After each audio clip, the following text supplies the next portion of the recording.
A night at the office. Halloween unmasked. Setting the scene. The fluorescent lights of the bustling office flickered with excitement as Halloween approached.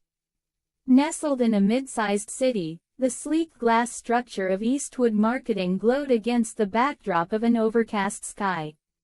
Though autumn was near, there was a sense of warmth radiating through the office, a camaraderie among the teams that was palpable, especially on days like this.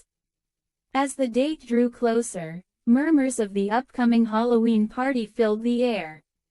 The office was adorned with cobwebs, paper bats, and a pumpkin or two, all leading up to the denouement of the month, the Halloween party that promised a night of games, laughter, and maybe even a sprinkle of spookiness. Character backstories. Paige, a go-getter with aspirations of climbing the corporate ladder, had her sights set on the upcoming marketing pitch. Always the planner, she was determined to make the Halloween party memorable for everyone. Caitlin, her best friend since high school, thrived on fun and spontaneity. She often pulled Paige out of her structured world, encouraging her to embrace moments of joy. Ashley, the office's resident comedian, was known for her ability to lighten any mood. Her penchant for pranks set a tone of joviality in the workplace, and she anticipated Halloween as the ultimate stage for her humor. Mary-Kate, deeply creative and slightly mysterious, had a flair for costumes. Her unique designs often left people guessing about her enigmatic personality. Brad, the lone male among the ladies, had a knack for making everyone feel included, often drawing laughter with his playful banter and easygoing ways. As the party date neared, camaraderie and creative juices flowed like a river, igniting the spirit of friendship with every brainstorming session. The Halloween party begins. Finally, October 31st arrived. The office transformed into a whimsical horror show. The clatter of feet shuffled across the floor, decorated with eerie pumpkin stickers and glimmering Halloween-themed streamers. "Are we ready for some apple bobbing?" Brad shouted, his devilish grin reflected in his faux devil costume. Paige, dressed as a refined witch with her classic black hat, laughter erupted as Ashley donned her clown outfit, complete with big shoes and oversized glasses. The games commenced. From bobbing for apples to a mischievous round of pin the tail on the witch. They played hide and seek amidst the plethora of desks and conference rooms, their laughter echoing in the expanse of the office. Wins here were light-hearted and carefree, perfect reminders of their cherished friendship, heightened by the Halloween atmosphere. A sudden shift. Just as the night seemed to spiral into joy, thunder rumbled outside. A sudden storm unleashed its fury on the office building, rain pounding against the glass facade. "Looks like we might be stuck here," Mary-Kate said, peering out into the downpour. Emotions shifted. From glee to apprehension. An unexpected power outage ensued, plunging the office into near darkness, the only light coming from tiny, flickering candles set up for ambiance. "What now?" Caitlin whispered, her voice trembling slightly. Laughter quickly faded into the sound of rain and their own heartbeat. "Let's tell ghost stories," Ashley suggested, in her trademark humorous tone, even if it was laced with nerves. As stories unraveled, fear blended with laughter, the line between reality and imagination blurred. Each tale brought them closer, unveiling insecurities and secret aspirations. Turning Point 1. Unmasking Fears. Paige shared her story of ambition, revealing her fear of failure and the pressure she placed on herself to succeed. In response, Caitlin talked about her fear of being left behind as everyone else moved forward in their lives. Mary-Kate, who had always been wrapped in layers of mystery, opened up about her fear of never being understood. Each girl unwrapped a piece of their emotions, leading to a deeper bond, a safety net of friendship woven tighter amidst the storm. Turning Point 2. Facing the unknown, the night progressed, the ghost stories giving way to playful competitions like Halloween-themed challenges. As they ventured into the dim lighting of the conference, however, as they huddled closer, thinking of a fitting pose, a loud crash sounded from the storage room. Fear surfaced again, stirring emotions. "What was that?" Caitlin whispered. "Probably just the storm," Paige reassured, though her heart raced. Yet Brad, always up for adventure, decided to check it out, leading the girls into the unknown. As they approached, the door creaked open, revealing a cascade of old costumes and props. It was a haunted treasure trove, but there was a whisper in the air that felt more sinister than playful. The atmosphere thickened, and the electricity of friendship transitioned into that of survival. Turning point 3. Embracing the night. The girls found themselves trapped amidst the remnants of Halloween past and present, fear transforming into bravery as they banded together. Using costumes from the storeroom, they fashioned makeshift disguises, gathering courage from one another's strength. They turned their fear into laughter, joking about the absurdity of the situation. The storm raged outside, but they found solace in the bonds they had nurtured. Amid the chaos, they created their own stories, filled with friendship, laughter, and cherished memories that would transcend the night.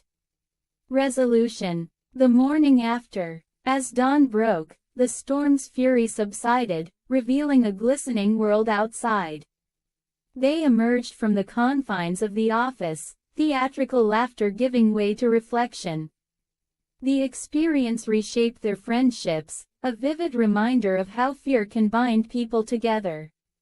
Stepping outside, they rejoiced, the sun peeking through clouds, illuminating the new paths ahead of them.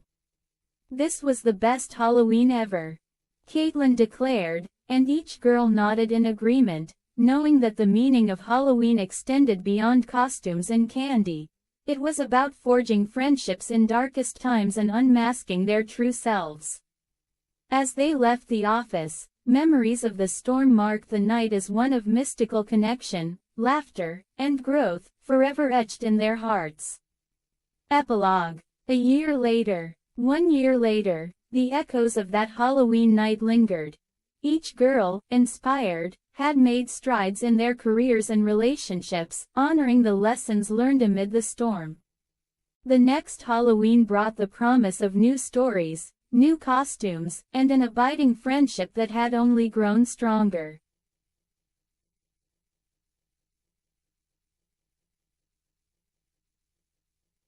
Title: Shadows in the Woods. The crisp autumn air was laced with the scent of fallen leaves and the distant echo of laughter as Paige, Brad, Mary-Kate, Ashley, and Caitlin made their way through the dimly lit streets of their small town.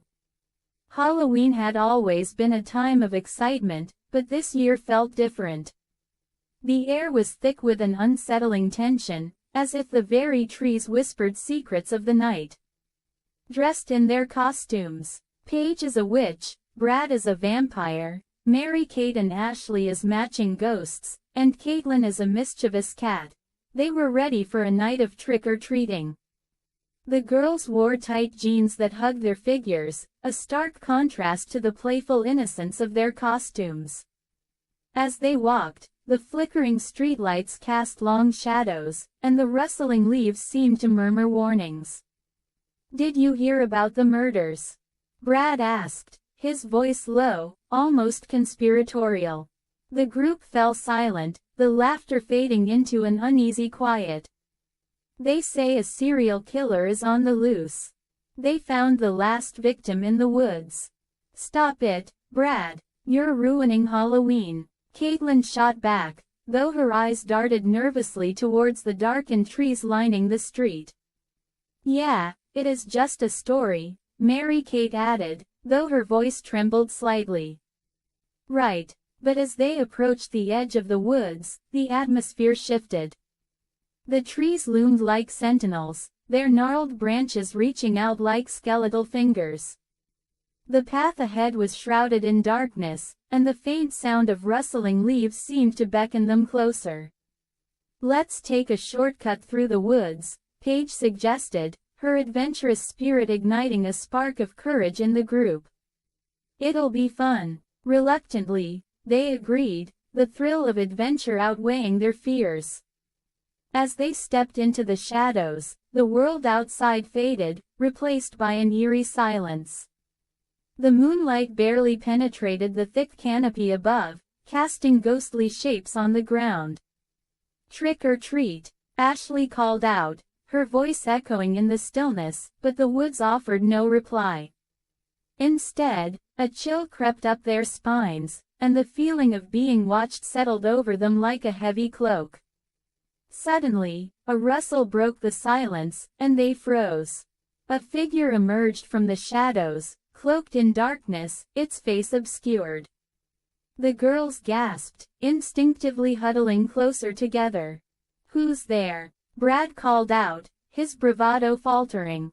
The figure stepped forward, revealing a mask. A grotesque, twisted visage that sent shivers down their spines. "Trick or treat," it rasped, voice dripping with malice. Panic surged through the group, and they turned to run, but the woods seemed to shift around them, branches clawing at their costumes as if trying to hold them back.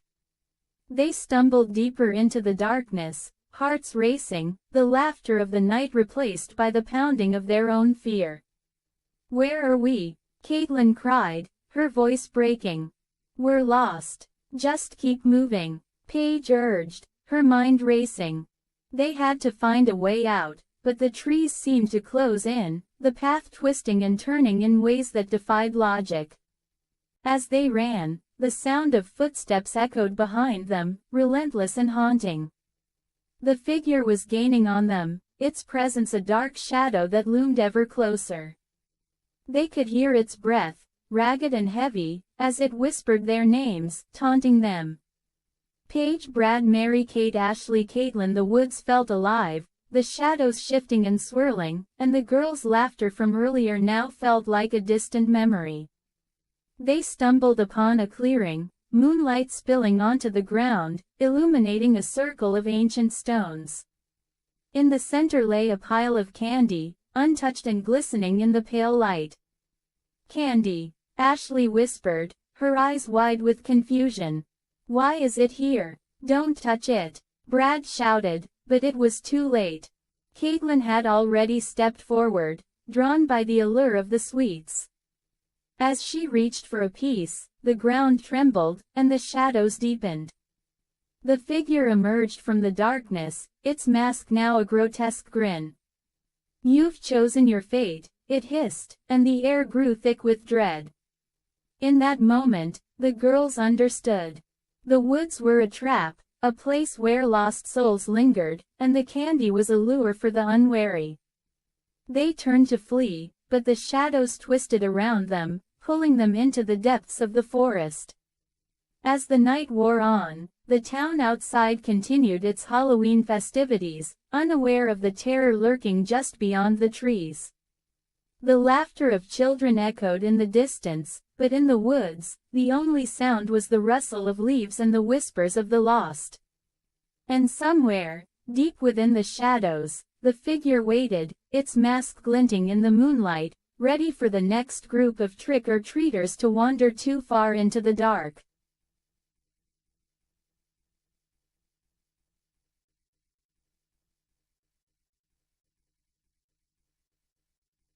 Title: The Haunting of Tight Jeans Hollow.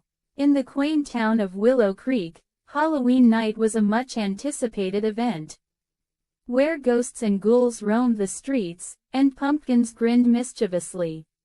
On every doorstep, this year, 5 best friends, Brad, Paige, Mary Kate, Caitlin, and Ashley, decided to wear their most daring outfits, tight jeans that hugged their curves and complemented their adventurous spirits. As twilight descended, they gathered at Brad's house, excitement buzzing in the air. Costumes adorned with glitter and spooky patterns danced in the warm glow of the porch light, as they discussed their trick-or-treating plan.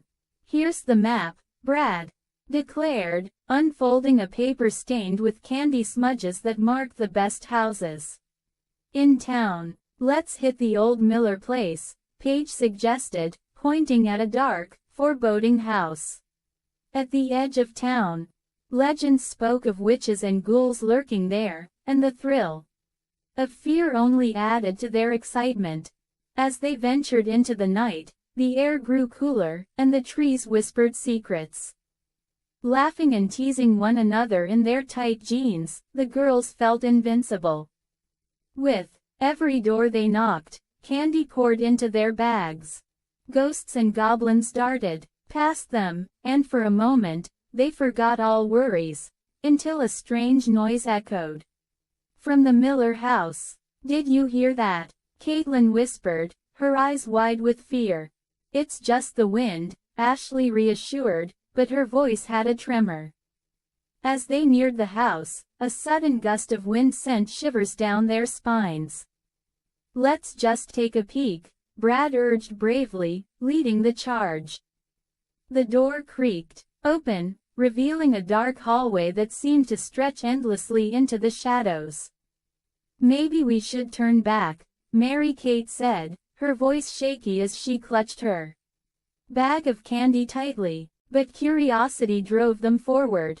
They entered, flashlights flickering against the damp, peeling wallpaper. The light illuminated strange shapes on the walls, suggesting the remnants of past lives. "Look at those old brooms," Caitlin joked, nervously, pointing to dusty corners. Suddenly, a chill swept through the room, and they heard soft whispers float from the depths of the shadows.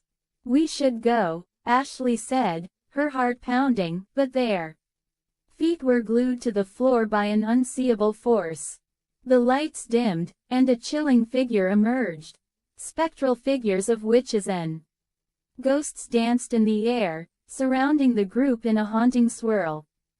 Panic gripped Paige as the girls backed away, their tight jeans making movement difficult. "Stick together," Brad shouted, trying to remain a leader amidst the chaos. They turned to escape but found the exit blocked by a massive, translucent figure, its eyes glowing eerily. The air grew thick with fear. In a moment of inspiration, Brad remembered the salt they had used earlier at their camping trip, which supposedly could ward off spirits. "Quick, find a way to use it," he urged. "Wait, the candy," Caitlin exclaimed. They rummaged through their bags until they found a pack of gumdrops rolled at the bottom. "Maybe the sugar can distract them." With newfound determination, Paige grabbed the handful of gumdrops and flung them at the ghosts. "Take that," she shouted. The sugary projectiles burst against the spectral forms, and as they dissolved into a cloud of sparkling sugar, the spirits began to disperse, chasing after the candy. "Run!" shouted Mary-Kate, and they dashed past the bewildered figures, slipping out of the house and into the moonlit night. Gasping for breath in the safety of the street, they shared relieved laughter, their hearts still racing. "That was insane," Ashley exclaimed, her eyes shining bright with adrenaline. As they stumbled onto the porch of the nearest house, they couldn't help but feel the night air buzzed with the remnants of their frightful encounter, and as they continued trick-or-treating, they found joy in the simplest things: the thrill of adventure, the sweetness of friendship, and the laughter shared in the face of fear. The shadows might lurk, but their spirits were indomitable. With a collection of candy and memories, the group returned home, hearts filled with gratitude for the night's adventures, an ember of excitement glowing within them long after Halloween faded into the distance. In a town where legends breathed life, the girls in tight jeans hollow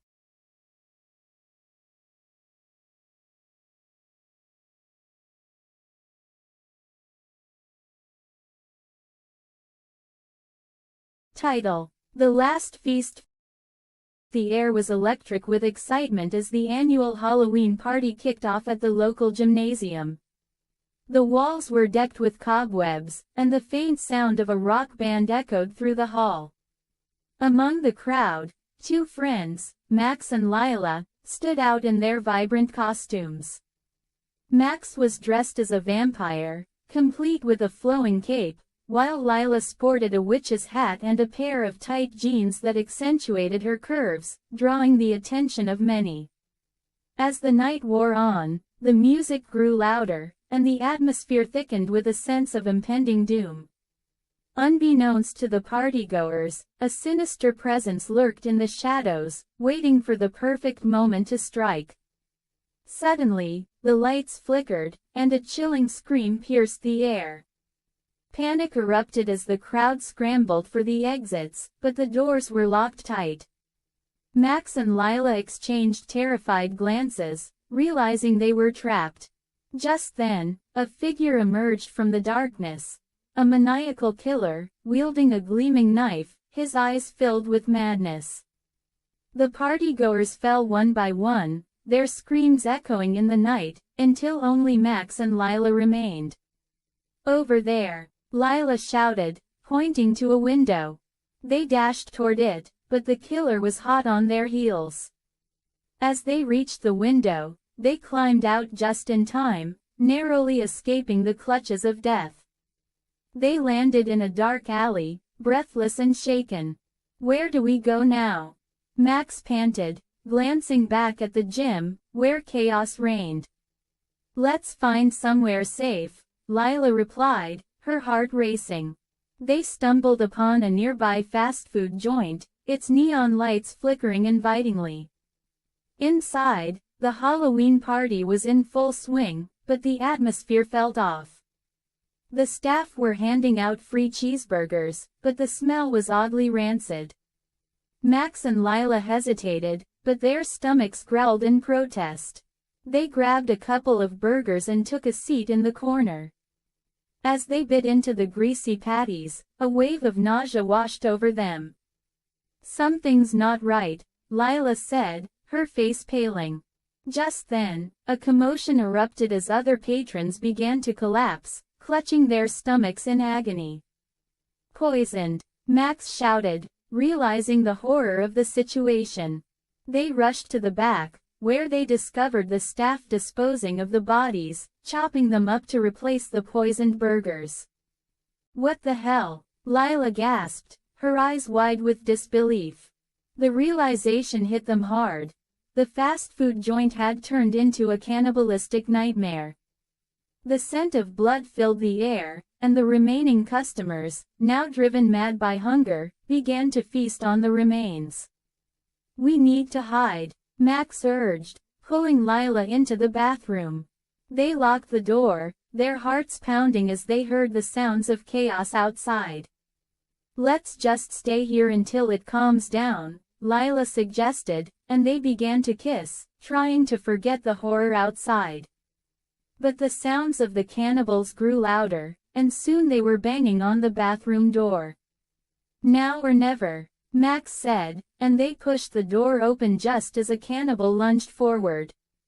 The door hit him squarely on the head, knocking him out cold. "Did we just?" Lila started, but Max was already pushing the door again, knocking out another cannibal. They took turns, each hit sending another would-be attacker to the floor until the last one lay unconscious. "Let's get to the kitchen," Max said, dragging the bodies behind him. Lila turned on the stove, her hands trembling as she prepared to cook. Max grabbed a butcher's knife and began to chop the cannibals into pieces, a grim determination in his eyes. They worked quickly, the smell of cooking flesh filling the air. When the meal was ready, they sat at a table, plates piled high with their gruesome feast. "To survival," Max said, raising a forkful of meat. "To survival," Lila echoed, and they dug in, savoring the taste of their macabre meal. As they finished, a sense of satisfaction washed over them. "We did it," Lila said, wiping her mouth.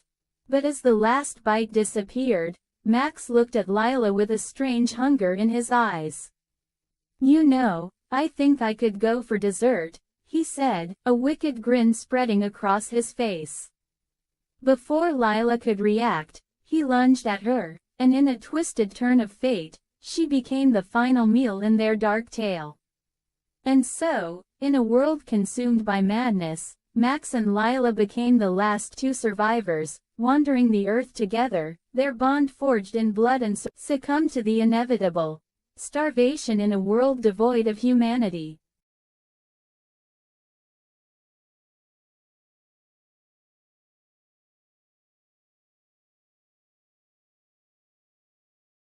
Title: The Final Flight. It was Halloween night, and the air was thick with the scent of autumn leaves and the promise of mischief. 5 friends, Paige, Brad, Ashley, Caitlin, and Mary-Kate, had decided to take a spontaneous trip to a Halloween party in a distant city. They boarded a small charter plane, excitement bubbling as they donned their costumes, each more elaborate than the last.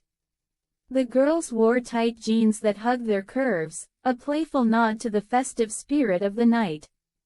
As the plane ascended into the darkening sky, laughter filled the cabin. They shared stories of past Halloweens, their voices mingling with the hum of the engines. But as they reached cruising altitude, a sudden chill swept through the cabin.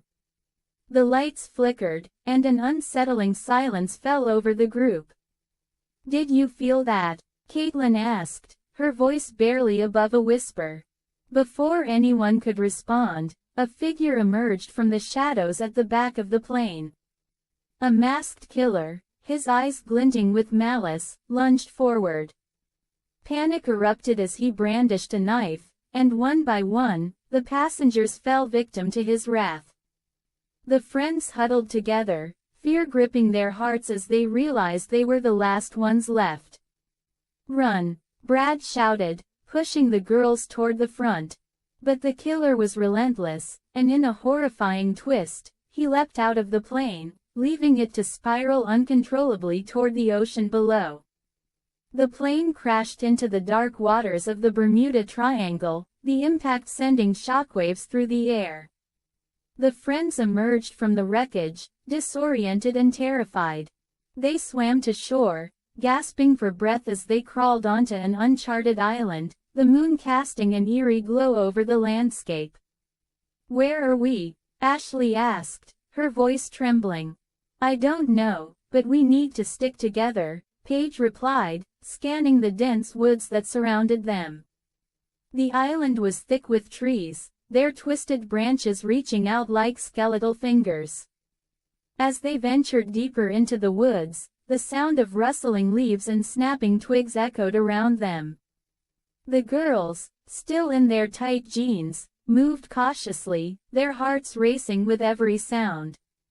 Suddenly, they stumbled upon a clearing, where the remnants of an old train lay abandoned, half buried in the underbrush.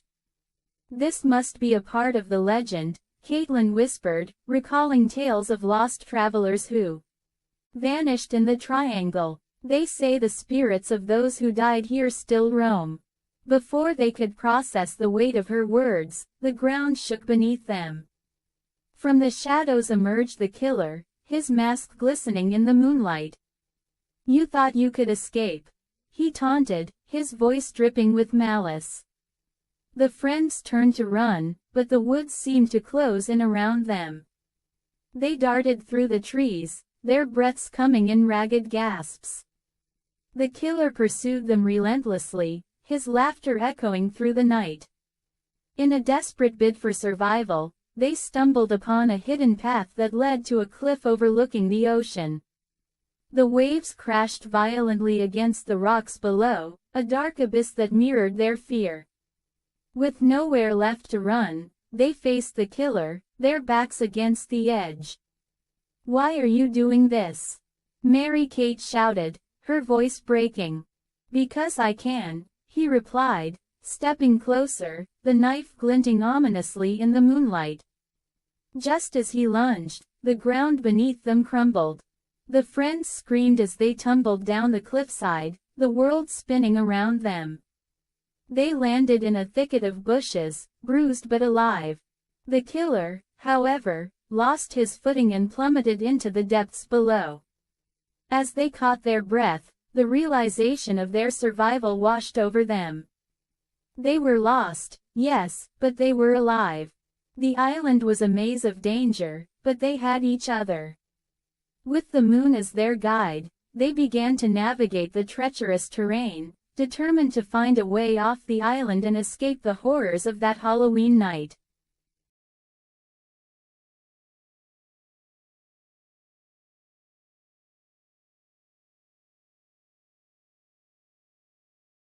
Chapter 1. The Halloween gathering. The sun dipped low on the horizon, casting long shadows that danced across the cobblestone streets of Willow Creek. The air was crisp, a harbinger of the chill that would soon settle in for the winter. Leaves, painted in vibrant shades of orange and gold, crunched underfoot as Lila, Jenna, Tessa, and Brianna made their way through the town square, where jack-o'-lanterns flickered like mischievous spirits. The sweet, buttery scent of caramel apples wafted through the air, mingling with the faint aroma of wood smoke from nearby bonfires. It was the perfect Halloween evening, a time for mischief and memories, but also for secrets waiting to be unearthed. In the previous chapter, the four friends had gathered in Lila's cozy living room, their laughter echoing off the walls as they planned the most epic Halloween party Willow Creek had ever seen. They had decided on the old Whitmore mansion, a place steeped in local lore and whispered tales of hauntings. As they excitedly debated decorations and costumes, an undercurrent of tension had simmered beneath their playful banter, hinting at unspoken feelings and unresolved conflicts. Now, as they approached the mansion, the air was thick with anticipation and a hint of dread. "Are we really doing this?" Jenna asked, her voice barely above a whisper as they stood before the imposing structure. The Whitmore mansion loomed like a specter against the twilight sky, its once grand facade now marred by years of neglect. Ivy clung to the walls, and the windows, dark and hollow, seemed to watch them with a knowing gaze. "Of course we are," Tessa replied, her eyes sparkling with excitement. She adjusted her black leather jacket, the fabric hugging her curves as she stepped forward, her confidence radiating like a beacon. "This is going to be legendary. Just think of the stories we'll tell." Brianna, the most practical of the group, crossed her arms and frowned. "I just hope we don't end up regretting this. You know how the stories go. People say the Whitmore family went mad. What if we disturbed something we shouldn't?" Lila, standing between her friend, with a reluctant nod, Brianna followed the others up the creaking steps. The door swung open with a groan, revealing a darkened foyer that smelled of dust and forgotten memories. The girls stepped inside, their laughter echoing off the walls, but the sound felt swallowed by the oppressive silence of the mansion. As they began to set up decorations, the atmosphere shifted.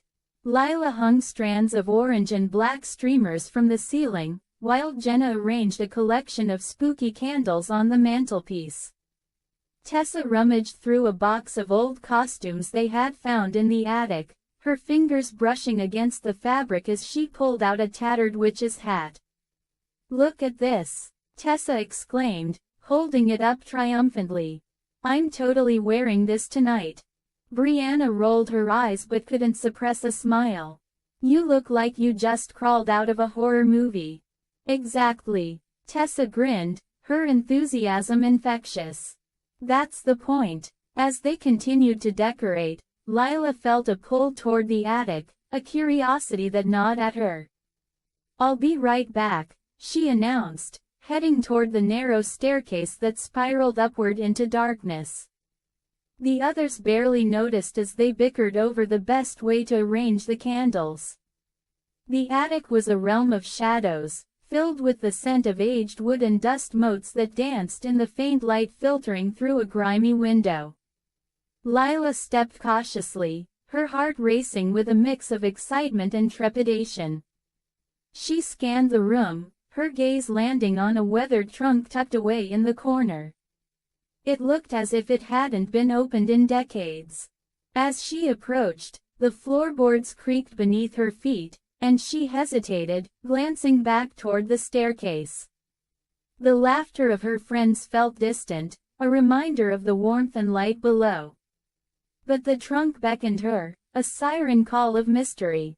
She knelt before it, her fingers brushing against the latch, which gave way with a reluctant click. Inside, she found a collection of old letters, yellowed with age, and an ornate diary bound in cracked leather. The cover was embossed with a symbol she didn't recognize, a twisted vine encircling a crescent moon. Intrigued, Lila pulled out the diary, its pages filled with elegant, "Just exploring." Lila called back, her heart racing. She flipped through the pages, her eyes widening at the cryptic messages scrawled within. "You guys need to see this." Moments later, the three friends joined her in the attic, their expressions shifting from curiosity to concern as they gathered around the trunk.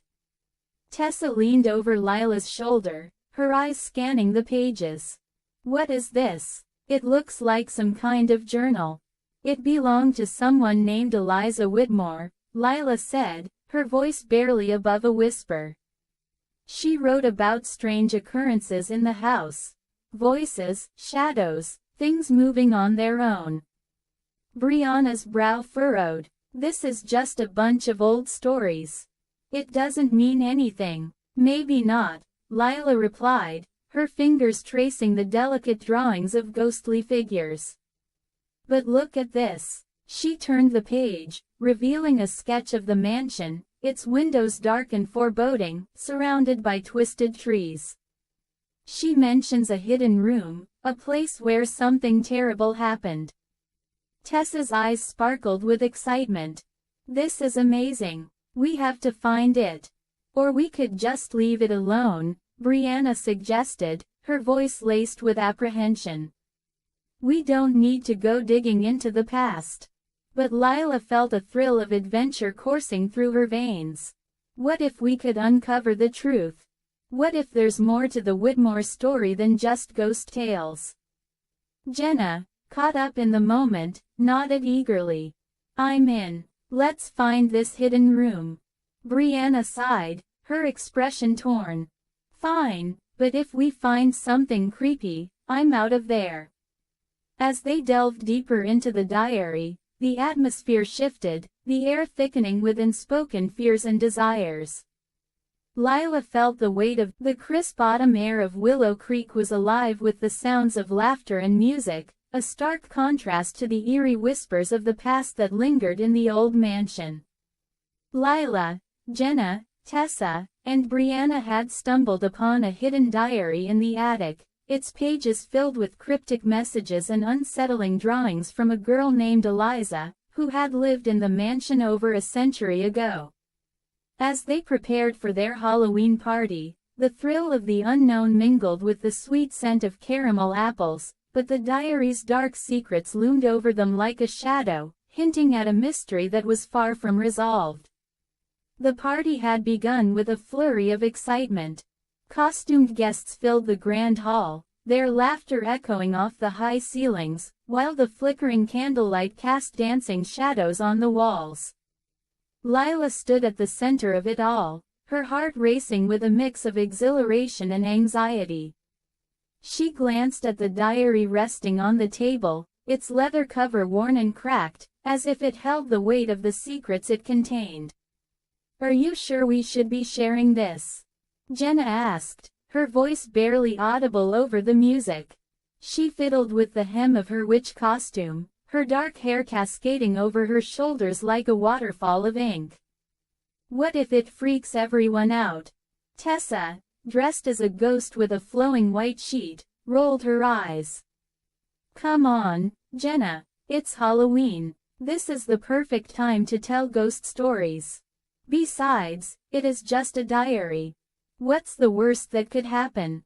Brianna, who had transformed into a vampire with striking red lipstick and a dramatic cape, chimed in.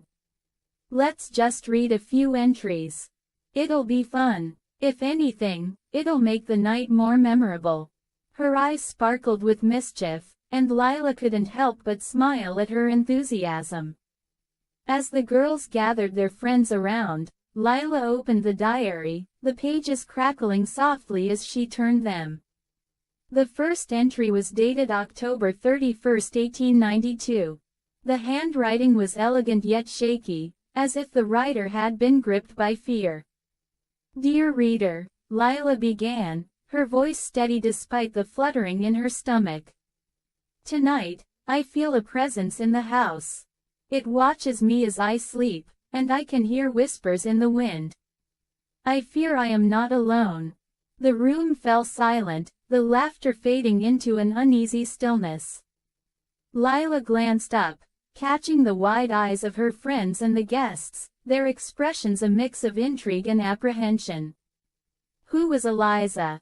A voice called out from the crowd. It was Brad, a tall boy with tousled hair and a charming smile. Apparently, Tessa replied, her tone teasing. She wrote about a mysterious figure that haunted her dreams. It sounds like something out of a horror movie. Or a really bad romance novel, Jenna added, earning a few chuckles from the group. Lila continued reading, her voice steady despite the growing tension in the room. I have seen him. His face obscured by shadows, his eyes like burning coals. I fear he is coming for me. As she finished the entry, the lights flickered, casting the room into momentary darkness. A collective gasp echoed through the crowd, and Lila's heart raced. She glanced at Jenna, who looked as if she might faint. Maybe we should stop, Jenna whispered, her voice trembling.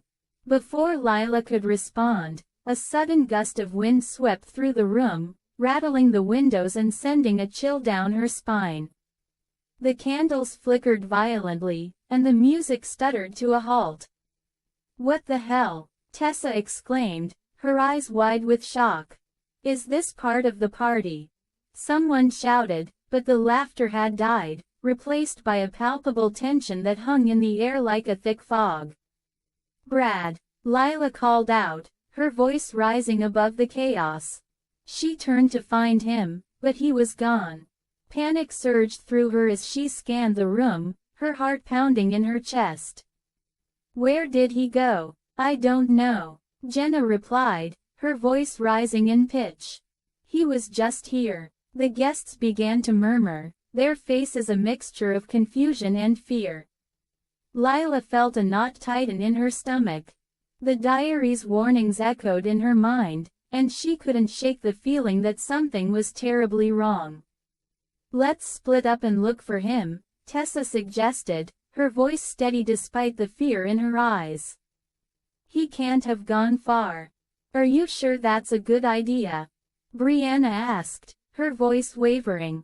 What if something happens? We can't just sit here. Tessa insisted, her determination shining through. We need to find him. Lila nodded, her mind racing. Okay, let's check the upstairs. He might have gone to the bathroom or something. As they moved through the darkened mansion, the atmosphere shifted. The laughter and music faded into a distant memory, replaced by an unsettling silence that seemed to envelop them. The walls felt like they were closing in, and Lila could hear the faint sound of her own heartbeat echoing in her ears. They climbed the creaking staircase, the wood groaning beneath their feet. The air grew colder, and Lila shivered, pulling her sweater tighter around her shoulders.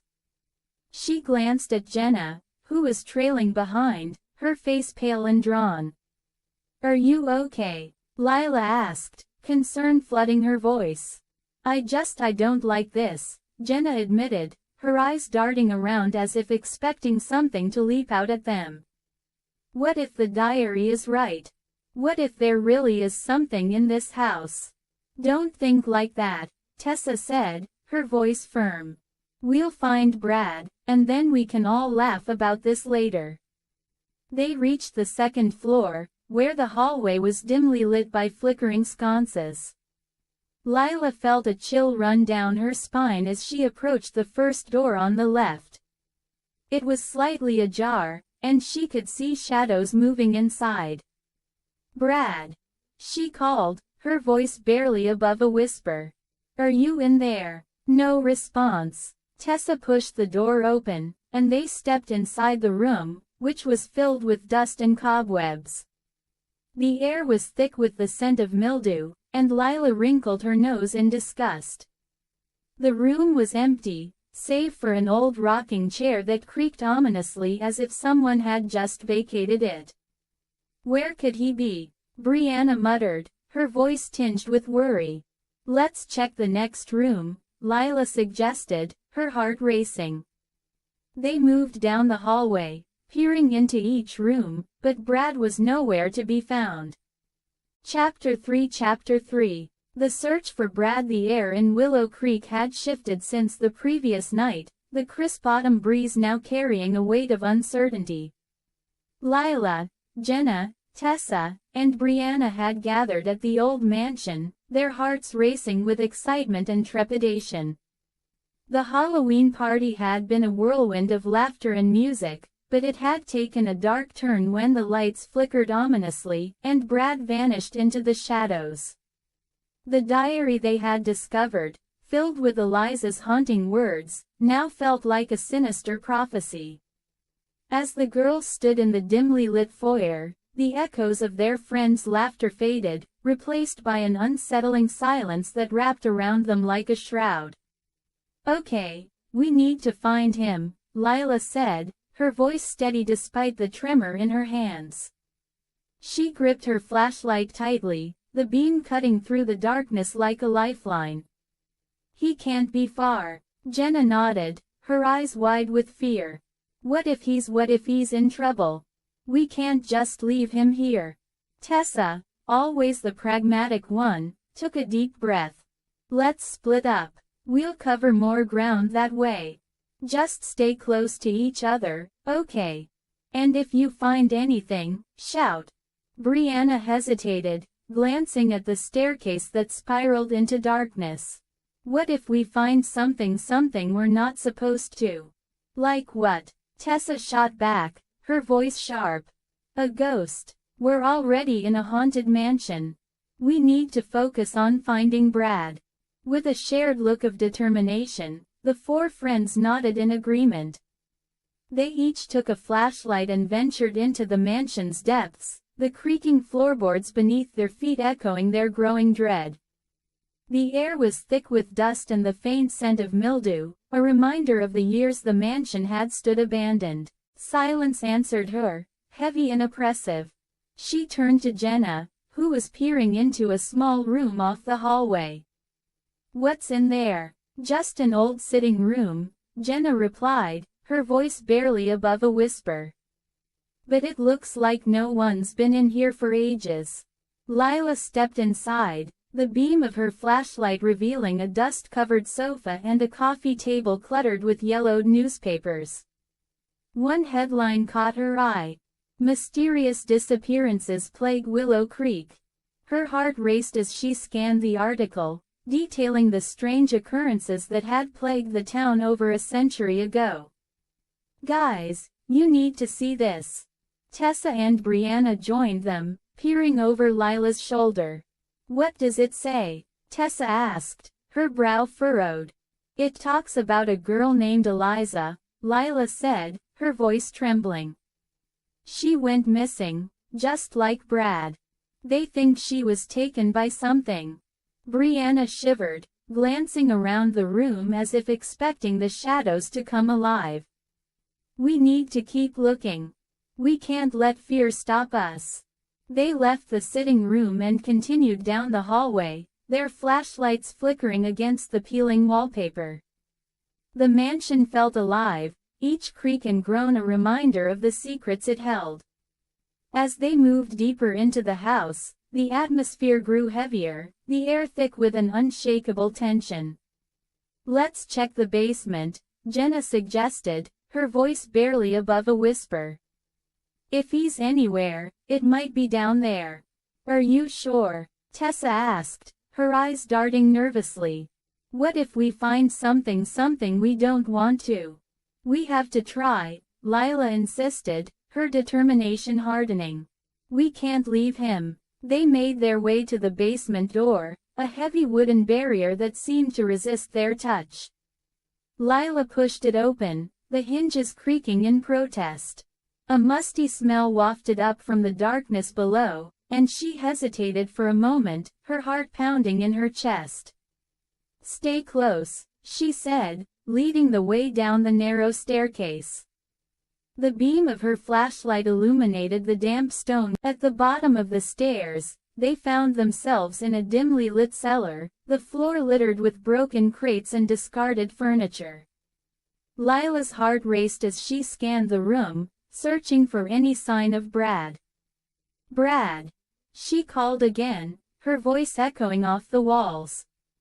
"Over here!" Jenna shouted, her flashlight beam landing on a figure slumped against the far wall. Lila's heart dropped as she rushed forward, her breath catching in her throat. It was Brad, unconscious but alive, his face pale and his clothes rumpled.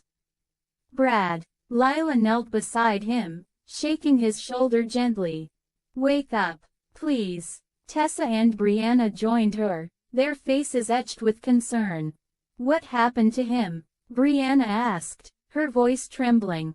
"I don't know," Lila replied, her fingers brushing against Brad's forehead, which felt cool to the touch. "We need to get him out of here." As they worked to rouse him, Lila's gaze drifted around the cellar.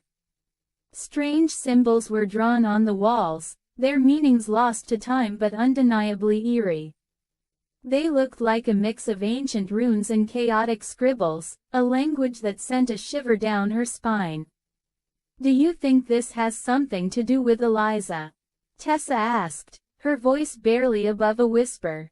"Maybe," Lila replied, her heart racing. "But we can't focus on that now. We need to get Brad to safety." With a collective effort, they managed to lift Brad, his weight heavy and unyielding. As they made their way back up the stairs, Lila couldn't shake the feeling that they were being watched, that the mansion itself was alive with secrets. The air felt charged, as if something was waiting for them to uncover the truth. Once they reached the main floor, they laid Brad down on the sofa in the sitting room. Lila knelt beside him, brushing his hair back from his forehead. "Come on, Brad. Wake up," she urged, her voice thick with emotion. Slowly, his eyelids fluttered, and he groaned, his eyes struggling to focus.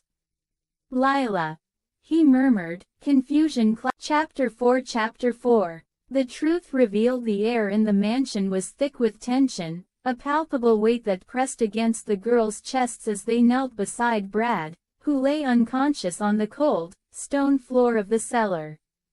Flickering beams from their flashlights danced across the walls, illuminating the strange symbols that surrounded him, arcane shapes that seemed to pulse with a life of their own. Lila's heart raced as she gently shook Brad's shoulder, her voice trembling. "Brad, wake up." Jenna, her eyes wide with fear, leaned closer, her breath hitching in her throat. What if he's hurt?" The thought sent a shiver down her spine, and she instinctively reached for Tessa's hand, squeezing it tightly. Tessa, ever the pragmatist, knelt beside Lila, her fingers brushing against Brad's neck, searching for a pulse. "He's alive," she said, relief flooding her voice. "Just unconscious. We need to get him out of here." Brianna, standing a few steps back, felt the chill of the cellar seep into her bones. But what happened? Why was he down here? Her eyes darted around the room, half expecting the shadowy figure from the diary to materialize before them. As if in response, a low whisper echoed through the cellar, sending a chill down their spines. "Help me!" The girls froze, their gazes snapping to one another, a shared understanding passing between them. The voice was eerily familiar, a haunting echo of the words they had read in Eliza's diary.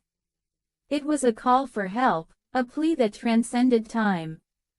"Did you hear that?" Lila whispered, her voice barely above a breath. Jenna nodded, her expression shifting from fear to something deep. Croaked, his voice hoarse. "You passed out," Tessa said, her tone urgent. "But we need to get you out of here. Can you stand?" Brad pushed himself up on his elbows, wincing as he took in the symbols around him. "I heard a voice," he said slowly, his brow furrowing. "It was calling my name. I thought I had to come down here." Lila exchanged a glance with Jenna, a spark of realization igniting between them. "The diary," Lila said, her heart racing. "It warned us about a voice.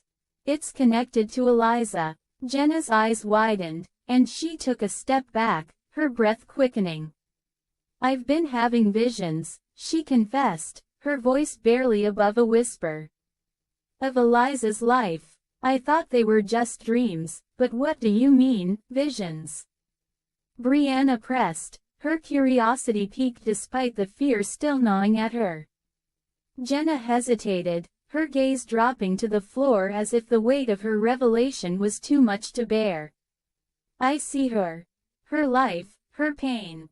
I've seen the betrayal, the heartbreak. It's like I'm living it with her." The room fell silent, the only sound the distant creaking of the mansion above them. The air felt charged, electric with the weight of Jenna's words. Lila's heart raced as she processed the implications. "You're connected to her," she said slowly, the pieces of the puzzle falling into place. "You're her descendant." Jenna nodded, tears brimming in her eyes. "I didn't know until we found the diary. I thought it was just a coincidence, but now I can feel her. She's trapped here, and I think it is because of what happened to her." Brad, now sitting up, looked between the girls, his expression a mix of concern and confusion. "What happened to her?" Lila took a deep breath, her mind racing back to the diary's entries. Eliza wrote about someone she trusted. Someone who betrayed her. She felt alone, abandoned. "I think her spirit is tied to this place because of that betrayal." Jenna's voice trembled as she spoke, the weight of Jenna's words hung in the air, heavy with the sorrow of a century-old tragedy. Lila felt a surge of empathy for the girl who had lived and suffered in this very mansion, her spirit still lingering, trapped by the unresolved emotions of her past. "We have to help her," Lila said, her voice firm. "We can't let her be trapped here forever." "But how?" Brianna asked, her brow furrowed in thought. "What can we do?" Jenna wiped her tears, determination replacing her fear.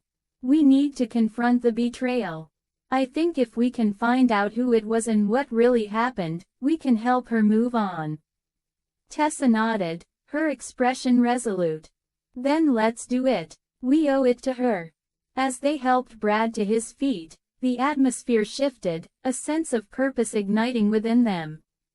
They were no longer just friends at a Halloween party. They were part of something much larger, a connection that spanned generations. With Brad leaning on Tessa for support, they made their way back through the dark hallways of the mansion, the flickering lights casting eerie shadows on the walls. Each creak of the floorboards echoed their resolve, a reminder that they were not alone in this journey. As they reached the main hall, Jenna paused, her eyes scanning the room. "We need to find out who betrayed Eliza," she said, her voice steady. "There must be more clues in the diary."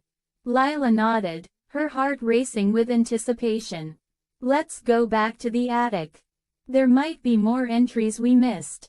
The girls led the way back up the staircase, the air growing colder as they ascended.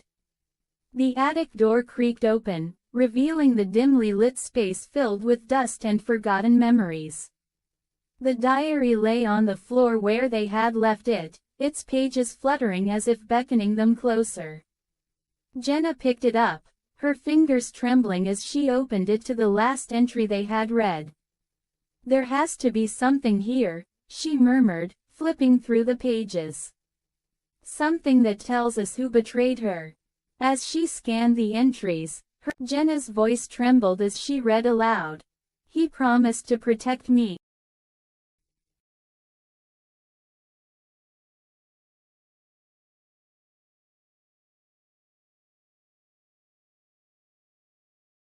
Chapter 1 The Halloween party begins. The last chapter left Max and Lila standing at the edge of the gymnasium, their hearts racing with anticipation. The annual Halloween party was about to begin, and the air was thick with the scent of popcorn and caramel apples, mingling with the faint whiff of sweat from the gym floor. Lila had just adjusted her witch's hat, a playful smirk on her lips, while Max, clad in a flowing black cape, felt the weight of his own nervousness. They were ready to dive into the night, but little did they know that the evening would unravel secrets and stir emotions they had long kept buried. The gymnasium was transformed into a haunted wonderland.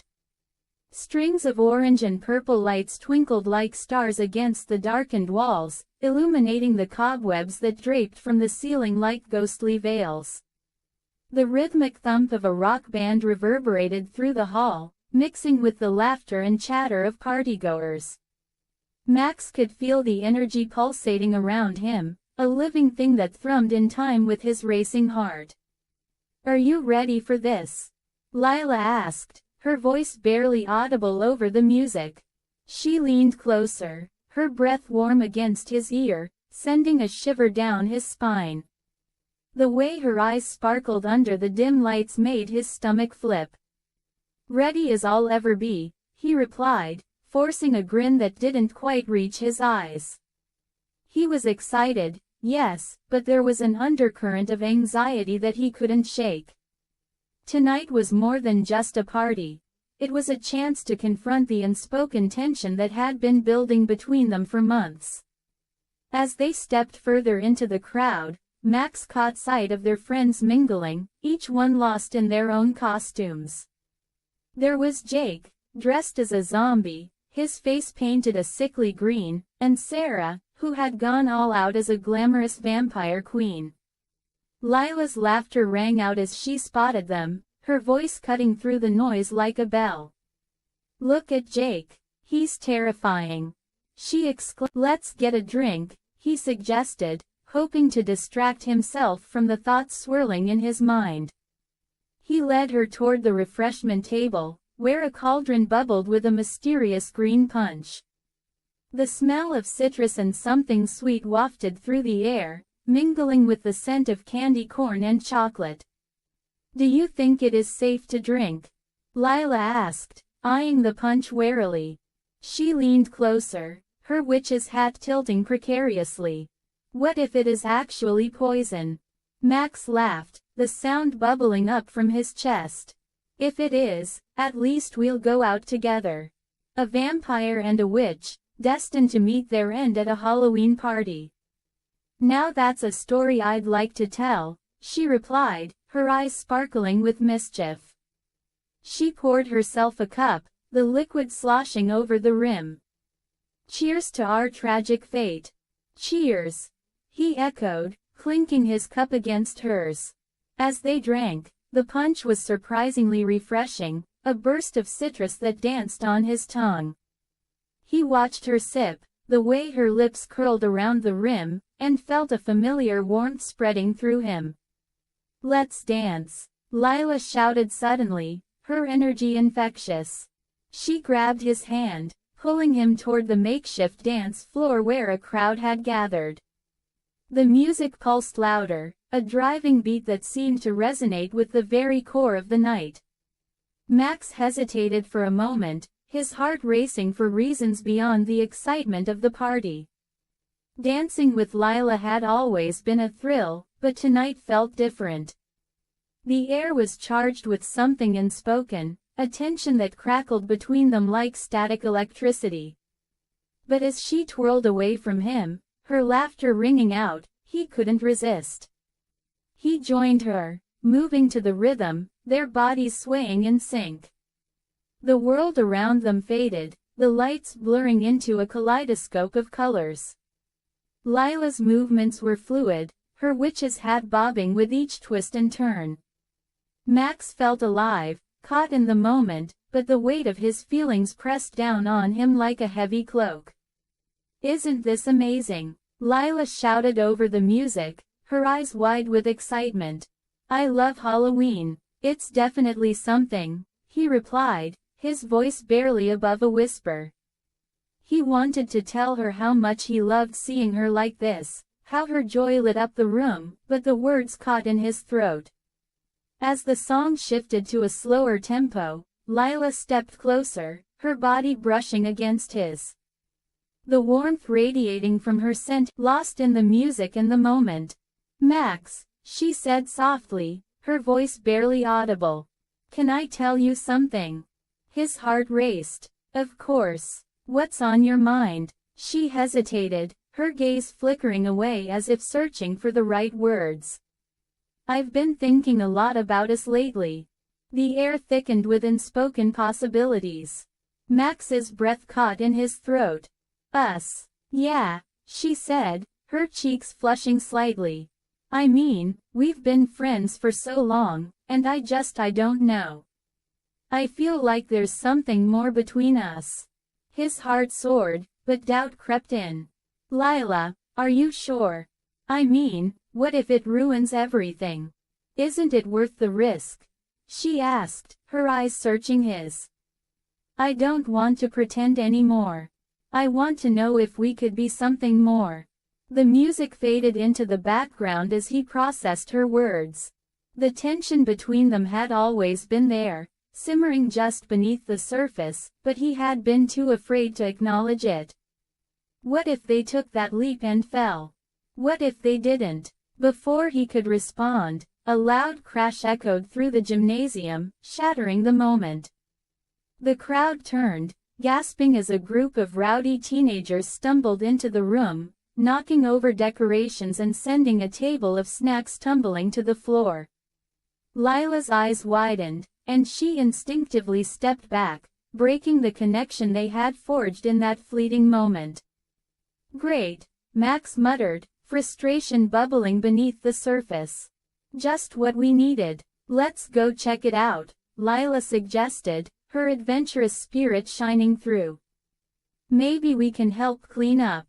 As they made their way toward the chaos, Max couldn't shake the feeling of disappointment that lingered in the air. The air had been thick with excitement just hours before, as the annual Halloween party transformed the local gymnasium into a haunted wonderland. Max, clad in a flowing vampire cape, had reveled in the attention, while Lila, her witch's hat perched jauntily atop her head, had drawn admirers with her playful charm. But as the night wore on, the atmosphere shifted, the music crescendoing into a chaotic symphony that masked the undercurrents of dread. Then, with a flicker of the lights and a piercing scream that shattered the revelry, panic erupted. The doors, once a gateway to freedom, now stood locked, trapping Max and Lila in a nightmare they could never have anticipated.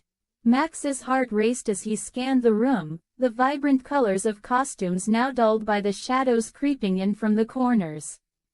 The laughter and chatter that had filled the gymnasium moments ago had morphed into a cacophony of terrified whispers and frantic footsteps. Lila stood beside him, her wide eyes reflecting the chaos around them, and he could feel the tension radiating off her in waves. "Max, what's happening?" she asked, her voice barely above a whisper, laced with fear. "I don't know," he replied, his own voice steadier than he felt. "But we need to find a way out." The crowd surged around them, a tide of panic that threatened to sweep them away. Max grabbed Lila's hand, their fingers intertwining instinctively, a lifeline in the storm of confusion. He led her toward the nearest exit, but the heavy wooden doors remained stubbornly shut, as if they had been sealed by some malevolent force. "Let me try," Lila said, stepping forward. She pushed against the door with all her might, her body straining against the weight of the panic that pressed in from all sides. "It's locked. Step aside," Max urged, his voice firm. He stepped up to the door, pounding on it with his fists. "Hey, let us out!" His shouts were swallowed by the chaos, the sound of his own heartbeat drowning out the frantic cries of the crowd. "Max!" Lila's voice was sharp, pulling him back from the brink of desperation. "We need to stay calm. There has to be another way."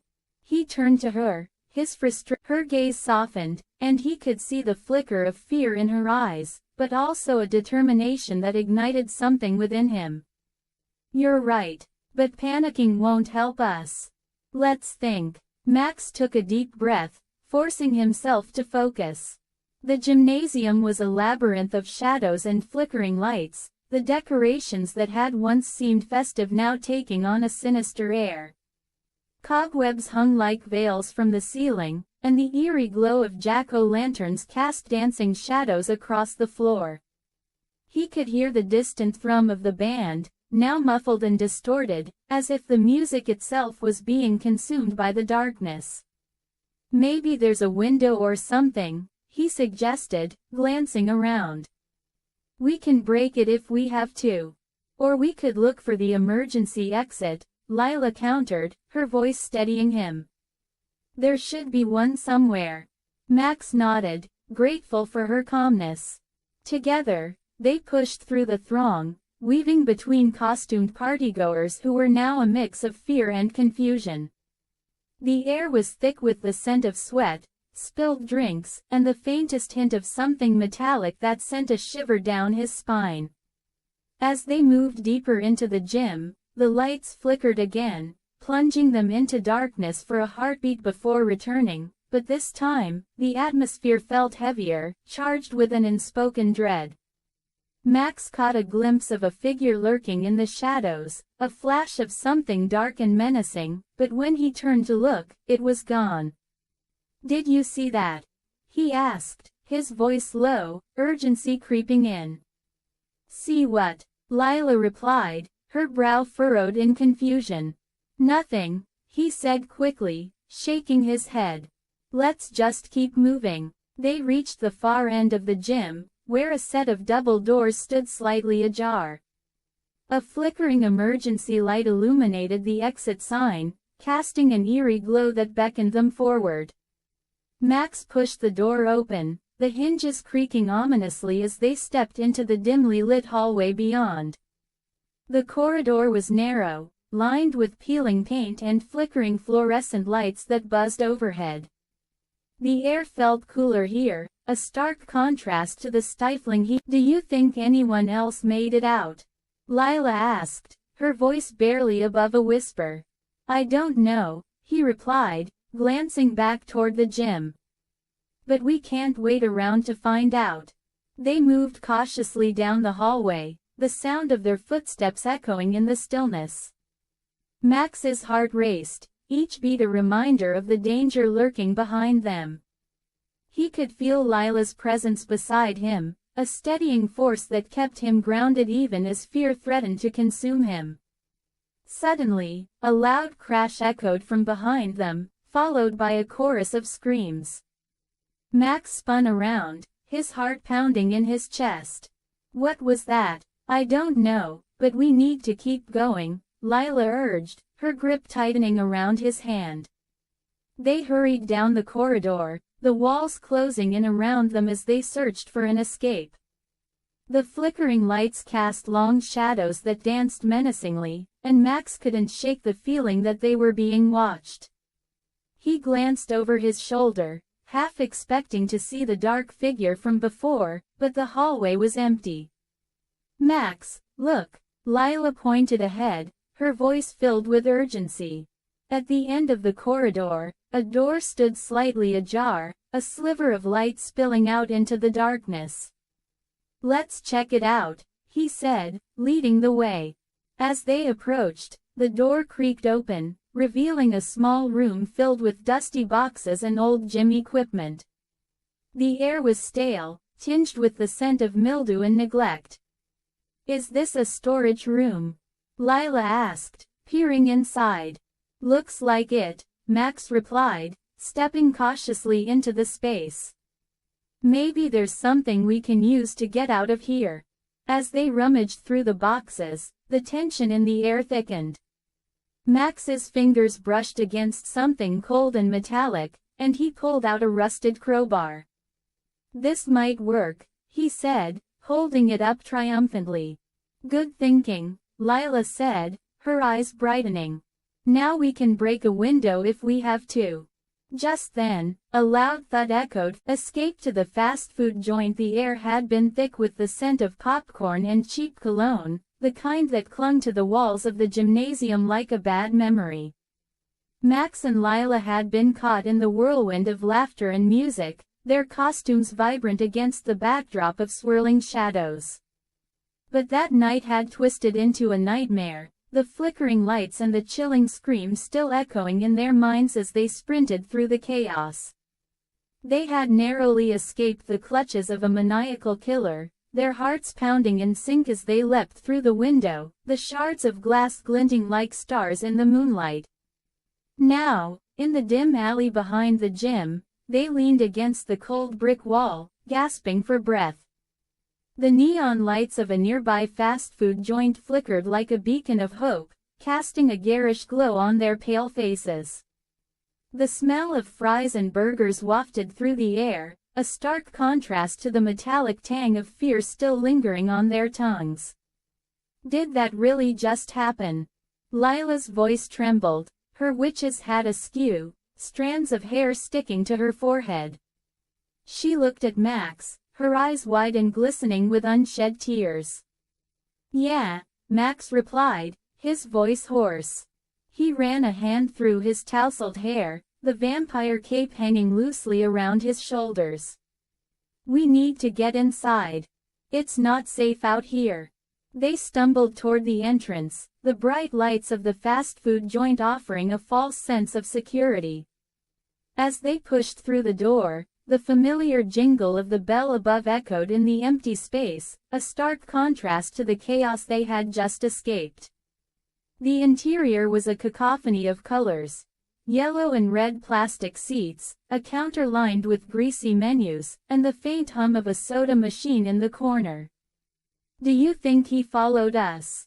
Lila whispered, her voice barely above a breath as she scanned the room, her heart racing. Max shook his head, though uncertainty gnawed at him. "I don't know, but we can't stay out there." He motioned for her to sit at a booth in the far corner, away from the windows.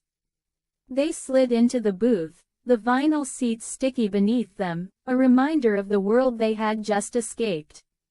Lila's fingers fidgeted with the edge of the table, her nails digging into the plastic. "What if he's still out?" The warmth of his touch sent a shiver down her spine, a mix of fear and something else. Something she had tried to ignore amidst the chaos of the night. She looked into his eyes, searching for reassurance, and found it there, a flicker of determination that ignited a spark of hope within her. "Okay," she said, her voice steadier now. "What do we do next?" Max leaned back, his brow furrowing as he considered their options. "We can't go back to the gym. We need to call the police," but he glanced around the nearly empty restaurant, the fluorescent lights buzzing overhead. "We should wait until we're sure it is safe." Lila nodded, her heart still racing, but now for a different reason.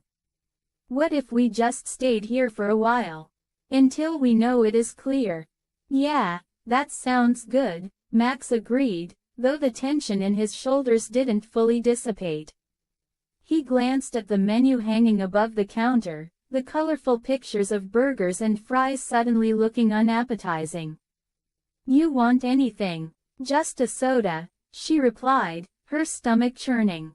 Max waved over the lone employee behind the counter, a disheveled teenager with a bored expression.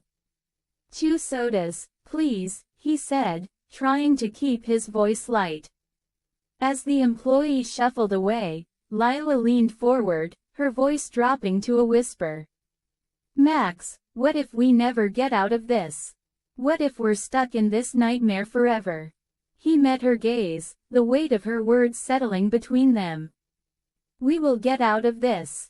I promise. The intensity of his gaze held her captive, and for a moment, the world outside faded away. Do you really think so? She asked, her voice barely above a whisper. I have to believe it, he replied, his voice low and earnest. I can't lose you, Lila. Not now. The sincerity in his words sent a rush of warmth through her, and she felt a flicker of something deeper than friendship. But before she could respond, the employee returned, setting 2 cups of soda on the table with a expression unreadable. As they sipped their sodas, the silence stretched between them, thick with unspoken words and emotions. The sounds of the fast food joint, the hum of the fryer, the distant chatter of a few late-night customers, felt like a world away from the horror they had just escaped. Max, Lila finally said, breaking the silence. What if we never find out who that guy was? What if he's still out there? We will, he insisted, though doubt crept into his voice. We'll figure it out together. We just need to stay calm. Calm, she echoed, a bitter laugh escaping her lips. It's hard to stay calm when we just escaped a killer. Max leaned forward, his expression serious. I know it is terrifying, but we can't let fear control us. We need to think clearly. Lila nodded, but the knot in her stomach tightened. What if he comes here? What if he finds us? Then we'll fight back, Max said, his voice firm. I won't let anything happen to you. His words hung in the air, a promise wrapped in determination. But as the minutes ticked by, the tension in the air thickened, and Lila couldn't shake the feeling that they were being watched. She glanced around the restaurant, her heart racing as she caught sight of a figure standing just outside the window, shrouded in shadows. Max, she whispered, her voice trembling. Look. He turned, following her gaze, and his expression shifted from confusion to alarm. The figure was gone, but the sense of dread lingered, wrapping around them like a vice. Maybe it is just someone passing by, Max said, though his voice lacked conviction. Or maybe it is him, Lila replied, her heart pounding in her chest. What if he's looking for us? Let's not jump to Chapter 4. The last meal. The echoes of terror still reverberated in Max's mind as he and Lila stumbled into the fast food joint, the neon lights casting a garish glow on their pale faces. The Halloween party had morphed into a nightmare, the laughter and music replaced by screams and chaos. They had narrowly escaped the clutches of the maniacal killer, but the adrenaline that had propelled them forward now ebbed, leaving behind a hollow pit of dread. Lila's witch hat was askew, and her eyes were wide, reflecting the flickering lights as if they were the last remnants of hope. Inside, the atmosphere felt strangely festive, a stark contrast to the horror they had just fled.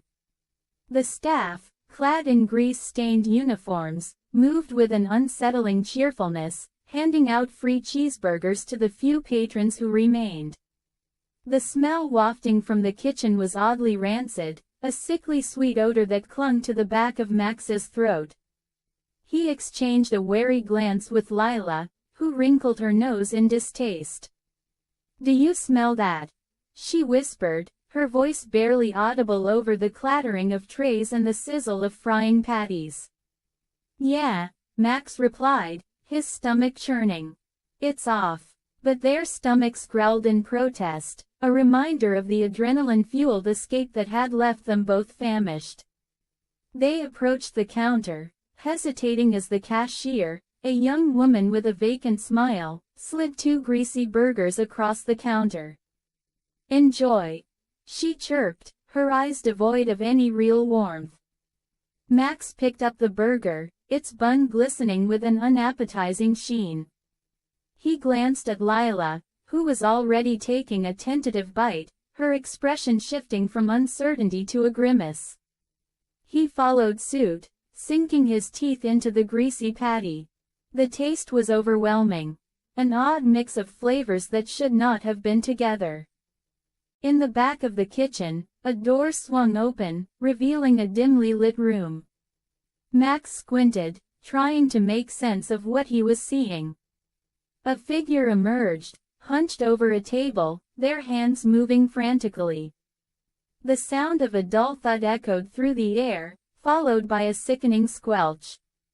"Max!" Lila's voice trembled, pulling him back to the moment. "What's happening?" He swallowed hard, the burger suddenly feeling like lead in his stomach. "I don't know, but we need to check it out." They crept toward the kitchen, the rancid smell intensifying as they approached the door.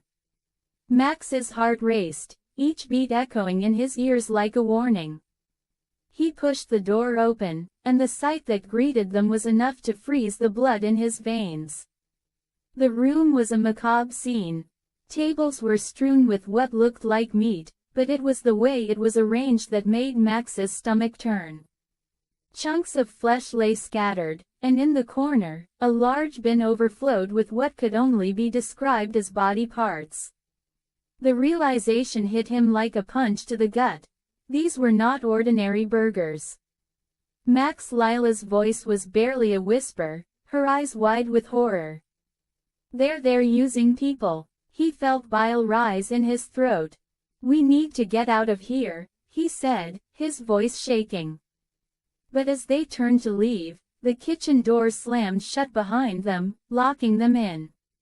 "Welcome to the last meal," a voice boomed from the shadows. A figure stepped forward, the same maniacal grin that had haunted their nightmares now plastered across his face. It was the killer from the party, his eyes glinting with madness. Max's heart raced as he backed away, pulling Lila with him. "What do you want?" he shouted, trying to mask the tremor in his voice.